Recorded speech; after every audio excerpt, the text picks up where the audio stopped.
इस वक्त हम चर्चा करेंगे 2024 के लोकसभा चुनाव पर। जो मोदी का लहर है वो इस वक्त दिख रहा है या कहीं नहीं दिख रहा है। चुनाव की चर्चा में हम चर्चा करेंगे खास करके बनारस, जहां से नरेंद्र मोदी भारत के यशस्वी प्रधानमंत्री 2014 और 2019 दो टर्म रखकर यानी 10 साल से जहां बनारस की धरती से सांसद हैं, उसी लोकसभा क्षेत्र के बारे में चर्चा करने का प्रयास करूंगा। सर्वप्रथम नमस्कार, आप देख रहे हैं विंसम इंडिया और मैं सचिन शांडिल सिद्धांतवादी। इस हकीकत से पर्दा हटाने का प्रयास कर रहा हूं कि मोदी की लहर है या नहीं।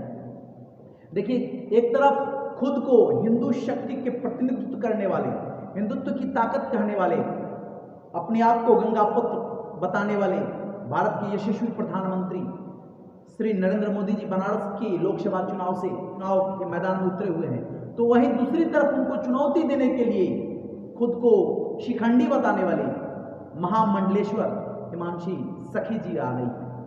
कहना यह है कि एक तरफ हिंदू राष्ट्र यानी सनातन की शक्ति बताने वाले, हिंदुत्व को बढ़ावा देने वाले, हिंदुत्व की शक्ति बनाने वाले बीजेपी की तरफ से नरेंद्र मोदी जो पूरे देश में बताते हैं कि हमारे आने से, बीजेपी की आने की वजह से हिंदुत्व शक्तिशाली हो चुकी है, हिंदुत्व को बढ़ावा मिल रही है। वहीं दूसरी तरफ अखिल भारतीय हिंदू महासभा ने दूसरी तरफ से उनके विरोध में यानी नरेंद्र मोदी को चुनौती देने के लिए किन्नर समुदाय से हिमांशी सखी जी को चुनाव में उतार दिया है। अब सोचने वाली बात है, जो हम खुद को बताते हैं कि हम भारत में हिंदुत्व को बढ़ावा देते हैं, वो उनमें क्या कमी रह गई, आखिर उनसे क्या नाराजगी है जो खुद अखिल भारतीय हिंदू महासभा उनके विरोध में अपना प्रत्याशी उतार दिए। 100 प्रत्याशी पूरे भारत में अखिल भारतीय हिंदू महासभा उतार रही है। अखिल भारतीय हिंदू महासभा के अध्यक्ष चक्रपाणी जी महाराज जी बता रहे हैं कि बनारस की सरजमी से महामंडलेश्वर हिमांशी सखी जी चुनाव के मैदान में उतर चुकी हैं नरेंद्र मोदी को चुनौती देने के लिए। इस वक्त का चुनाव जो होगा सो एकदम देखने के लायक होगा, काबिले गौर होगा और चर्चा का विषय बन चुका है कि महामंडलेश्वर किन्नर समुदाय के महामंडलेश्वर हिमांशी सखी जी नरेंद्र मोदी को चुनौती दे रही है और बता भी रहे, खुद को बता रहे कि अगर गंगा पुत्र भीष्म अपने आप को बोलते हैं, खुद को भारत के प्रधानमंत्री नरेंद्र मोदी अपने आप को गंगा पुत्र बताते हैं, तो हम भी शिखंडी हैं। अब इस बार शिखंडी और गंगा पुत्र भीष्म के बीच युद्ध हो रहा है, फैसला जनता करेगी क्या होगा। एक बार मैं आपको बता दूं कि नरेंद्र मोदी को चुनौती देने के लिए जो महामंडलेश्वर हिमांशी सखी जी बनारस की सरजमी पर यानी बनारस लोकसभा चुनाव क्षेत्र से चुनाव के मैदान में उतर चुकी हैं, वे उनका संक्षिप्त परिचय बता दूं तो वो कहां से आए। महामंडलेश्वर हिमांशी सखी जी का जन्म गुजरात बड़ोदरा में हुआ था, एक गुजराती परिवार में। उनके पिताजी का नाम था राजेंद्र विजय भाई पंचाल, जो गुजरात के एक गुजराती थे, विश्वनाथ ओवरसीज कंपनी के प्रोप्राइटर थे और फिल्म इंडस्ट्रीज में बतौर डिस्ट्रीब्यूटर के रूप में काम करते थे। उनके घर में हिमांशी सखी का जन्म हुआ था और इनकी माँ जो थी पंजाबी थी। इनके माँ का नाम था चंद्रकांता रघुवीर कुमार गिरी और राजेंद्र विजय भाई पंचाल और चंद्रकांता रघुवीर कुमार गिरी के 2 बच्चे हुए, एक बच्चा और एक बच्ची। बच्चे के रूप में हेमंत कुमार हुए और एक बच्ची हुई जो वही हेमंत कुमार जो आगे चल करके हिमांशी सखी के नाम से मशहूर हुए। और बहुत कम समय में उनके पिताजी भी इस दुनिया को हमेशा हमेशा के लिए छोड़कर चले गए और माँ भी बहुत कम समय में छोड़ के चली गई। तो हेमंत कुमार के कंधे पर एक छोटी बहन का भी बोझ था। हेमंत कुमार कैसे भी अपनी संपत्ति को बेच करके अपनी बहन की शादी बड़ी शान शौकत के साथ कर दी। इसके बाद ये मथुरा वृंदावन चले गए और वहां जाकर के भागवत कथा सुनने लगे, कहने लगे और कृष्ण के भक्त बन गए और भागवत प्रेमी बन गए और इस तरह से इन्होंने भागवत का अध्ययन किया। उसके बाद ये अखिल भारतीय हिंदू महासभा से जुड़ी और ये बतौर किन्नर समुदाय में चले गए, क्योंकि इनको पता था कि हम पूर्ण पुरुष नहीं हैं, यानी कहीं ना कहीं कमी थी। ईश्वर ने जिस रूप में बनाया था, इस कमी को स्वीकार करते हुए इन्होंने किन्नर समुदाय को चली गई और ये भक्त बन गई। बतौर फिल्म इंडस्ट्री में बतौर एक्टर के रूप में बहुत सारे काम किए, कलाकार के तौर पे फिल्म इंडस्ट्री में कलाकार के तौर पे शबनम मौसी में आशुतोष राणा के साथ में भी इन्होंने काम किया।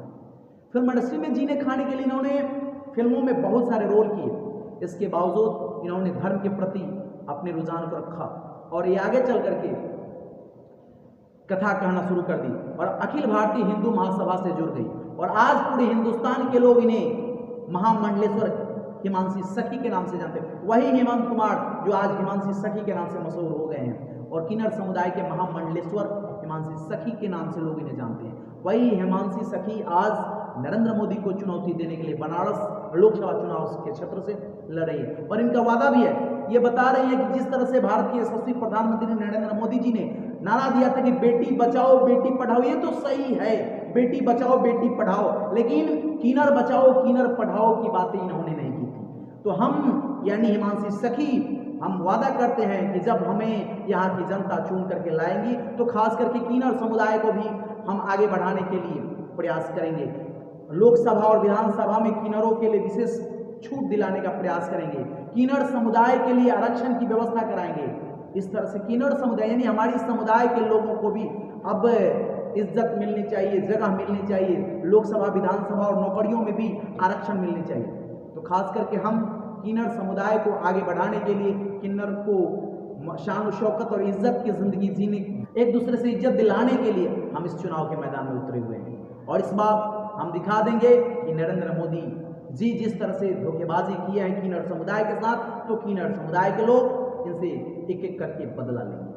आप देख सकते हैं कि जो अपने आप को हिंदू महासभा, जो अपने आप को हिंदुत्व की शक्ति बताने वाले हैं, जो अपने आप को हिंदुत्व की ताकत कहते हैं और गंगा पुत्र अपने आप को बताते हैं नरेंद्र मोदी जी, उनको चुनौती देने, आखिर उनकी राजनीतिक छवि में क्या कमी रह गई जिस वजह से उन्हें चुनौती देने के लिए अखिल भारतीय हिंदू महासभा के चक्रपाणी जी महाराज ने महामंडलेश्वर हिमांशी सखी जी को बनारस की सरजमी पर बनारस लोकसभा चुनाव क्षेत्र से चुनाव के मैदान में उतार दिया। ये सोचने वाली बात है और चुनाव का नतीजा क्या होगा ये तो फैसला जनता करेगी, परंतु अभी चुनाव के मैदान में नरेंद्र मोदी के विरोध में, नरेंद्र मोदी के विपक्ष में चुनाव लड़ने के लिए अखिल भारतीय हिंदू महासभा से महामंडलेश्वर हिमांशी सखी जी हैं। वहीं इंडी ग्रुप से, इंडी गठबंधन से अजय राय जी चुनाव के मैदान में हैं और उसके बाद एक शिव कुमार जी साउथ से चल करके आए हैं, साउथ की सरजमी से चल करके आए हैं, वो भी बनारस की सरजमी पर नरेंद्र मोदी को चुनौती देने के लिए शिव कुमार जी चुनाव के मैदान में हैं और ये सब लोग नरेंद्र मोदी के विरोध में चुनाव के मैदान में उतरे हुए हैं। अब सोचने वाली बात यह है कि आखिर क्या कमी रह गई जो अपने आप को हिंदुत्व की ताकत कहने वाले नरेंद्र मोदी जी हैं, उनको विरोध करने के लिए हिंदुत्व शक्ति आ गई है। यानी अखिल भारतीय हिंदू महासभा से चक्रपाणी जी महाराज महामंडलेश्वर हिमांशी सखी जी को उतार दिए हैं। वहीं हिंदुत्व की प्रतिनिधित्व करने वाले साउथ से चल करके शिव कुमार जी भी आ गए हैं और इंडिया गठबंधन से अजय कुमार राय जी हैं जो पिछले वक्त भी उनको प्रतिद्वंदी के रूप में चुनाव के मैदान में उतरे हुए थे। इस वक्त क्या फैसला होगा जनता करेगी। अभी की खबर यही है कि नरेंद्र मोदी को चुनौती देने के लिए किन्नर समुदाय से महामंडलेश्वर की हिमांशी सखी जी चुनाव के मैदान में उतर चुकी हैं और चुनाव के मैदान में घूम करके जनता से अपनी अपनी मांगे कर रही है। एक बात और बता दूं, हिमांशी सखी को 5 भाषाओं पर जबरदस्त पकड़ है। 5 भाषा की अच्छे जानकार, हिंदी, अंग्रेजी, गुजराती, मराठी और पंजाबी।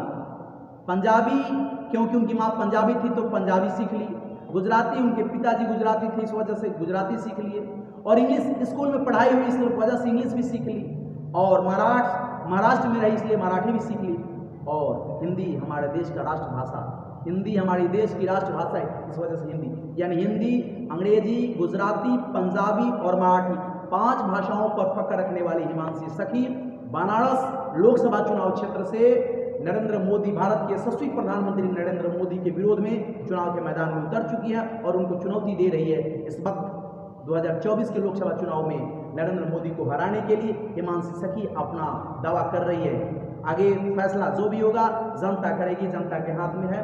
अभी तक की खबर यही है, आगे जो भी होगी सूचना हम आपको बताने का प्रयास करेंगे। हम हर वक्त की खबरों से रूबरू होने के लिए हमारे इस YouTube चैनल विंसम इंडिया को सब्सक्राइब करें तथा बेल आइकन को प्रेस करें ताकि हर प्रकार के अपडेट खबरों से आपको रूबरू कराते रहें। तब तक के लिए धन्यवाद, नमस्कार।